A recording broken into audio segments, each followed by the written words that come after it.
தினம் ஒரு முட்டை ரெசிப்பியில் எக்கு வச்சு கேக்கு பார்க்கலாமா? வெல்கம் டு ராஜி அக்கா கிச்சன். இன்றைக்கி அருமையான ஒரு ஸ்பாஞ்சி கேக் செய்ய போகிறோம். வீட் flower with banana and egg. 1/2 cup sugar, 1/4 cup water.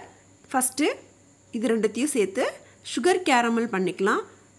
Low flame வச்சுட்டு கைவிடாமல் கிண்டிகிட்டே இருங்க. இந்த கேரமல் தான் இந்த கேக்குக்கே பயங்கர ஹைலைட்டான டேஸ்ட்டு கொடுக்க போகுது.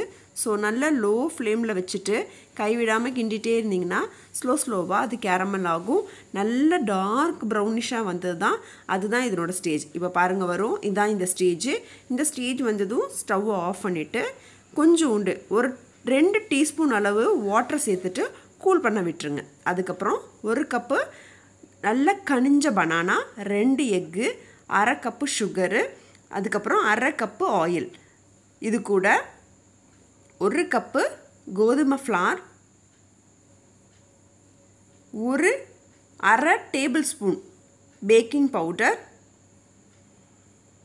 1/2 teaspoon baking soda, 1/4 teaspoon salt, caramel பண்ணி வச்சுருந்த அந்த சுகர், இது எல்லாத்தையும் ஒன்று சேர்த்து எந்த ஆர்டரில் வேணாலும் சேர்க்கலாம். சேர்த்துட்டு நல்லா ஒரு விஸ்க்கு இல்லை ஒரு ஃபோக் ஸ்பூன் எது இருக்கோ உங்கள் வீட்டில் அதை வச்சுட்டு நல்லா மிக்ஸ் பண்ணி கொடுங்க.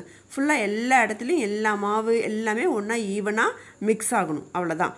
அதுக்கப்புறம் ஒரு பேன் எடுத்துக்கோங்க, பேக்கிங் பேன் எடுத்துகிட்டு அதில் இந்த மாவை போட்டுட்டு தேவைப்பட்டால் சாக்கோ சிப்ஸ் மேலே போட்டுக்கோங்க. 170 டிகிரி ஃபாரன்ஹீட்டில் 30 to 35 மினிட்ஸ் பேக் பண்ணிங்கன்னா கேக் ரெடி ஆகிடும். நல்ல ஸ்பாஞ்சியான கேக்கு, யம்மியான கேக்கு, சூப்பராக வந்திருக்கு. சாப்பிட்டு பாருங்கள், செஞ்சு பாருங்கள், என்ஜாய்